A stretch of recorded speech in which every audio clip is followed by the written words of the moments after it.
They did it at the dining room table. I want to describe the table first, because the table is everything, the specific object around which our family had organized its most significant moments for 30 years. The round oak table my mother had chosen, because round meant no head and no foot, and everyone at equal distance from the center. The table was her specific philosophy made into furniture. The philosophy had not survived the inheritance conversations. My name is Theodora. I am 32 years old.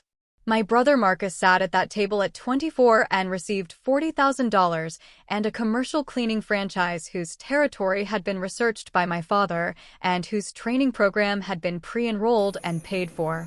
My brother sat back from the table with the particular quality of a man who has received something he expected and who is already thinking about what he will do with it.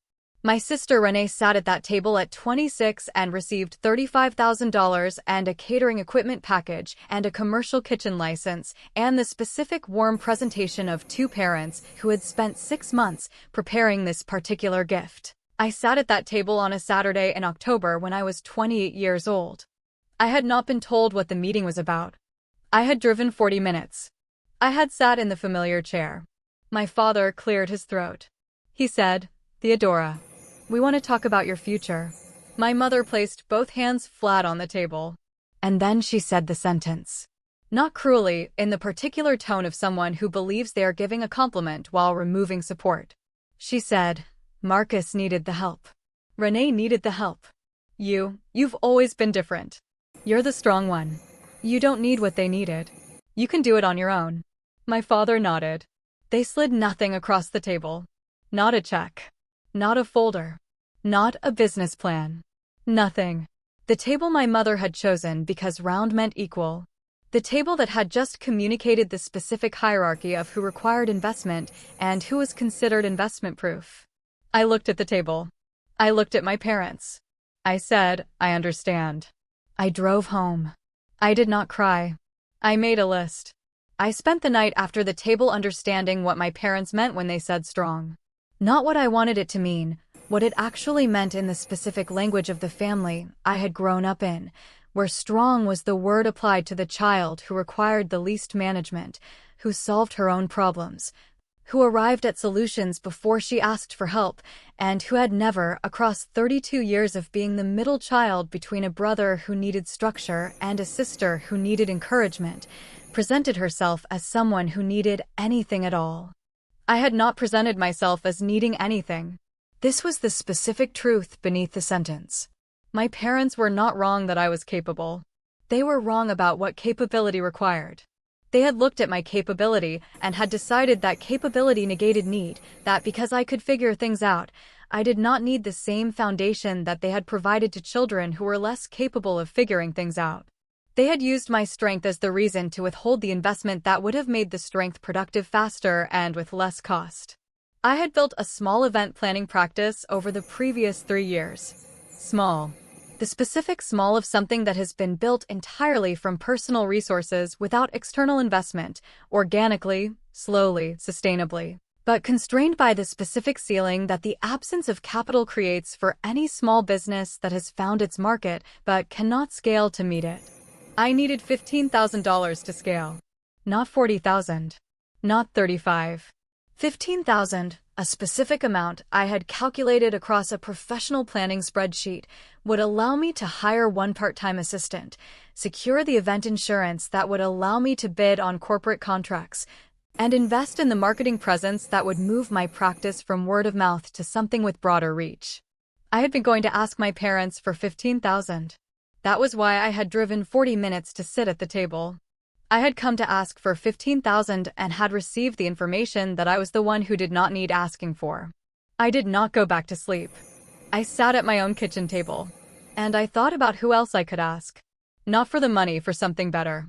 Celeste Fontaine was 41 years old and had been my mentor since I was 24 and working at an event planning company where she was the owner and where I was the assistant coordinator and where she had looked at me 3 months into my tenure with the particular sharp attention of someone who recognizes a specific quality in a person and who decides to invest in it.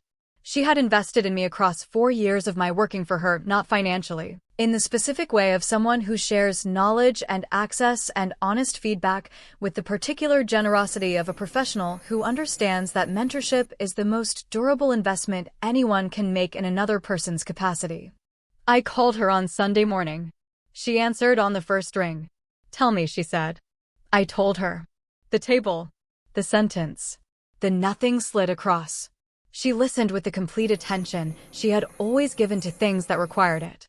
When I finished, she said, "What do you actually need?" 15,000, I said. Specifically to hire a part-time assistant, secure event liability insurance for corporate bidding, and invest in a marketing presence upgrade.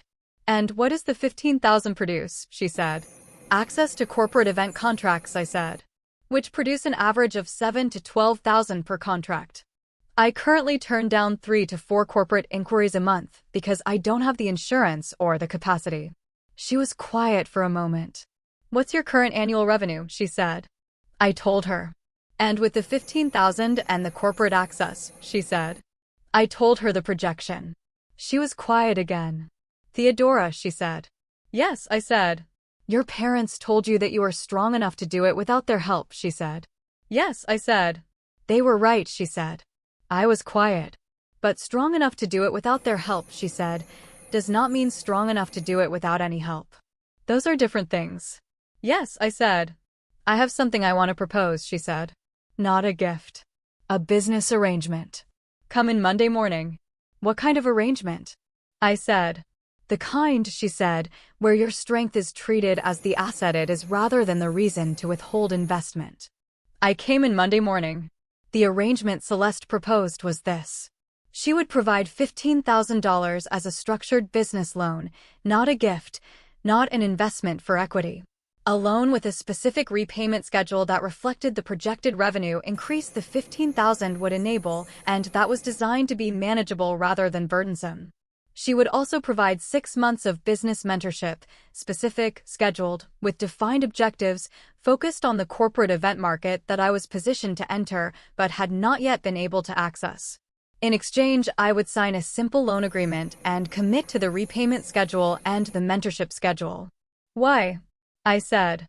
"Because," she said, "I have been watching you build your practice for 4 years since you left my company, and I have watched you do it correctly and patiently with resources that would have caused most people to give up. And because the investment I am describing will produce a return, not only for you but for the clients you will serve and for the market that benefits from having a practitioner like you operating at full capacity rather than at the capacity that personal resources alone permit." "This isn't about the table," I said. "No," she said. "It's about what you've built and what it can become. The table is your parents' business." I looked at the loan agreement on her desk. $15,000. Repayment over 18 months. Mentorship for 6. I thought about my parents at the round oak table. I thought about strong. "Celeste," I said.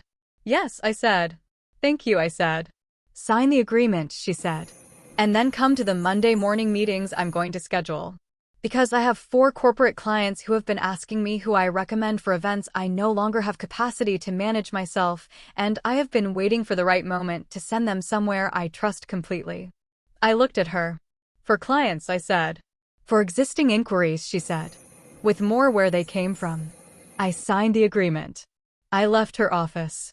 I sat in my car in the parking structure, and I held the steering wheel for approximately 3 minutes. Then I drove to my office. The work was waiting. The work was always waiting. The first year after the arrangement was the year that revealed what $15,000 in the right hands at the right moment actually produces. I want to be precise about this, because precision is the point, because the story my parents told about why the investment was not needed was a story that described capability in the abstract and that the first year made specific and concrete. Month 1, I hired a part-time assistant. Her name was Brianna. She was 23 years old and had the particular organized enthusiasm of someone who is at the beginning of a career they have chosen deliberately and who is bringing everything they have to the beginning. She handled client communications and vendor coordination with the particular focused efficiency that freed me to do the work that only I could do. Month 2, the event liability insurance was secured.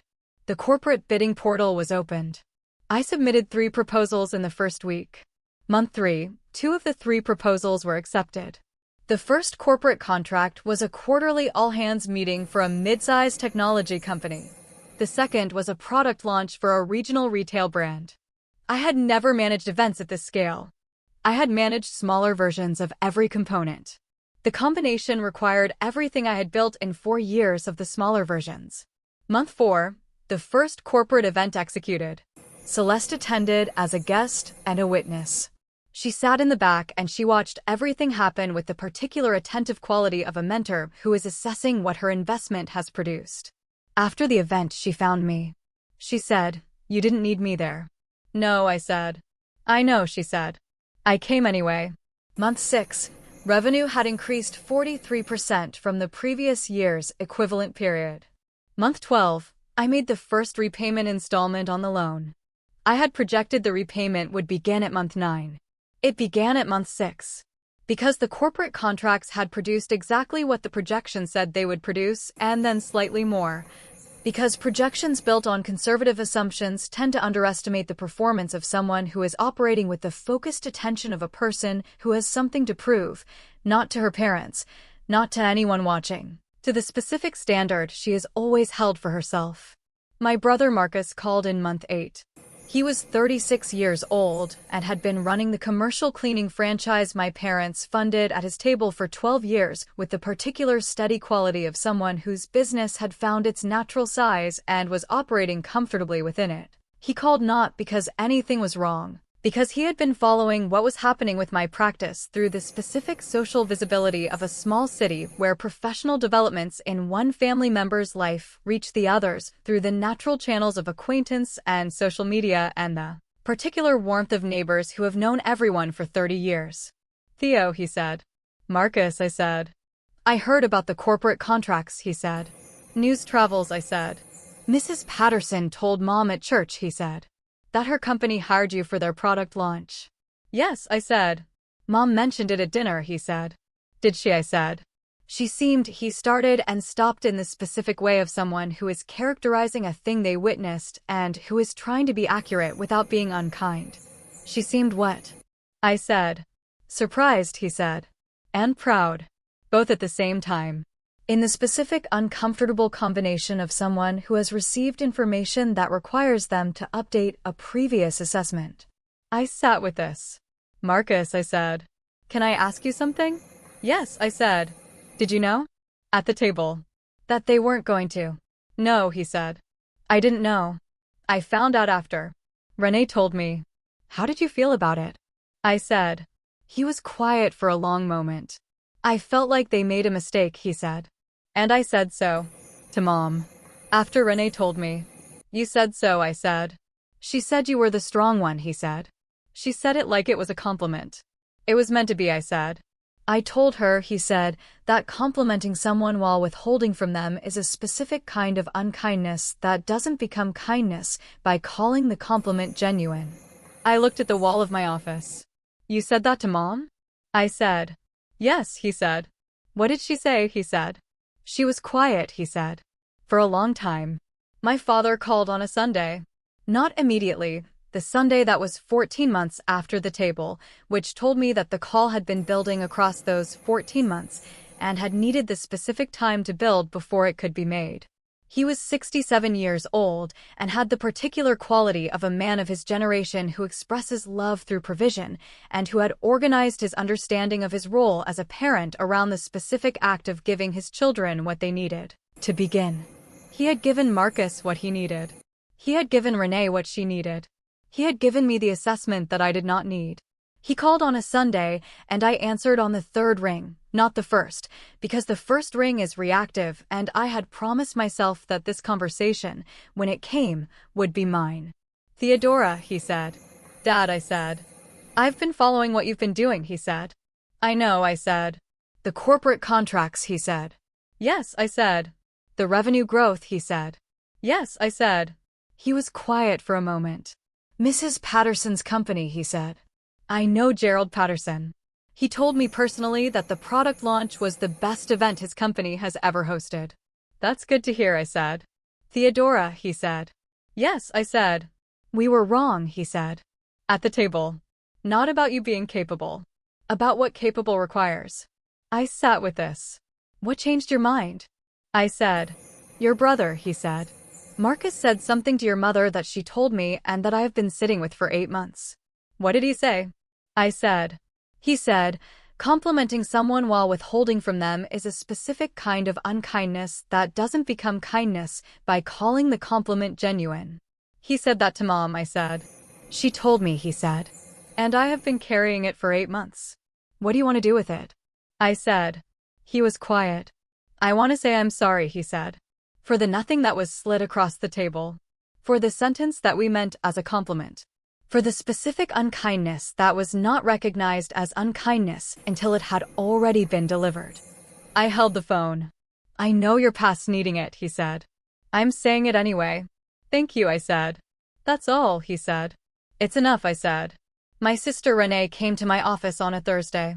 She was 30 years old and had the particular quality of someone who had received what she needed from the table and who had watched what happened after the table with the specific careful attention of someone who understood, from her position, that the table had done something she would not have chosen. She had called me the week after the table.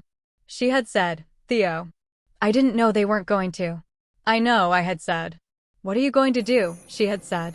Build it myself, I had said. She had been quiet. You'll do it, she had said. Yes, I had said. She came to my office on a Thursday 14 months after the table because she wanted to see what I had built. I gave her the tour. Not a grand tour. The specific modest tour of an event planning practice that occupies a comfortable commercial space and that has Brianna at the front desk and the corporate contracts on the wall in a frame and the repayment schedule in a folder that shows 6 months ahead of the projected timeline. She stood in the middle of the office. She looked at it. Theo, she said. Yes, I said. This is better than what I have, she said. Not from jealousy, from the specific honest accounting of someone who has looked at 2 buildings and understands what they each represent. You have a good business, I said. I have a business that was handed to me complete, she said. You have a business that you built from nothing. Those are different things. Yes, I said. Does it feel different, she said. Owning something you built yourself versus something you were given? I thought about this. It feels like mine, I said. Completely. Without question. Because every decision that produced it was mine, and every resource that built it was mine, and every mistake that shaped it was mine to learn from. It is mine in the specific way that things you build are yours in a way that things you receive can never be. She looked at the corporate contracts on the wall. I'm proud of you, she said. Thank you, I said. Mom and Dad should have put something on the table, she said. Yes, I said. But the nothing taught me something the 40,000 might not have. What? She said. That I was enough, I said. Before the help arrived. Celeste turned 61 on a Thursday in April. I organized her birthday celebration. Not because she asked, because I had been watching Celeste for 11 years, and I had noticed that the person who organizes everything for everyone is almost never the person whose occasions are organized with the same care. And because Celeste had given me $15,000 and 6 months of Monday morning meetings and 4 corporate client referrals, and the specific honest feedback of someone who had invested in me and wanted the investment to be worth it, and because all of that deserved a Thursday in April. I called 42 people. 42 people who had been part of Celeste's professional and personal life across 30 years of building something from nothing, and who came to the event space I had booked because Celeste mattered to them, and because I had called and explained that she mattered. The event was the best I had ever organized. Not because it was the largest. Because the reason for it was the most specific, 1 person, 30 years. 42 people who all had the same story about how Celeste had looked at them with the particular sharp attention of someone who recognizes a quality and had chosen to invest in it. Celeste arrived not knowing. She stood in the doorway. She looked at the room. She looked at me. You did this, she said. Yes, I said. For me, she said. Yes, I said. She was quiet for a moment. Theodora, she said. Yes, I said. This is what you do, she said. This is the exact thing you do. You see what a room needs and you build the room it needs to be and you fill it with exactly the people who should be in it. Yes, I said. Your parents called that strength, she said. And used it as a reason not to invest. Yes, I said. I called it a gift, she said, and invested accordingly. She went into the room. 42 people were waiting. I stood in the doorway for a moment. The room was exactly what it needed to be. It was always exactly what it needed to be when I built it. Here is what I kept from a round oak table, and a nothing slid across it, and everything that followed. I kept the sentence my parents said, not as a wound, as a standard. You are strong enough to do it without our help. They meant it as an exemption. I received it as a description. The description was accurate. I was strong enough. The strength did not require the nothing, it survived the nothing. I have returned to the sentence every time the work is difficult or the decision is hard, and I have asked myself whether I am the woman that sentence described. The answer has always been yes. Not because I am exceptional. Because I chose to be adequate to what was required. Every day. Without performance. That is what the sentence said about me, and that is what I have chosen to confirm. I kept Celeste's distinction. Strong enough to do it without their help is different from strong enough to do it without any help. This is the most important professional and personal understanding I have developed from everything the table produced. The capacity to survive without support is not the same as thriving without it. Support directed at genuine capability produces results that the capability alone, constrained by the absence of capital and access, cannot reach. My parents confused the two. Celeste did not. I will not make the confusion either. I kept Brianna. She is full-time now. She is 24 years old and has the particular quality of someone who arrived at her career at the right moment and who has been given the specific investment of real responsibility and honest feedback and the kind of growth that happens when a mentor does not withhold because the person being developed appears capable of figuring it out on their own. I do not let capability become the reason to withhold investment. Not for my staff. Not for anyone who sits across from me asking for help. I kept Marcus's sentence.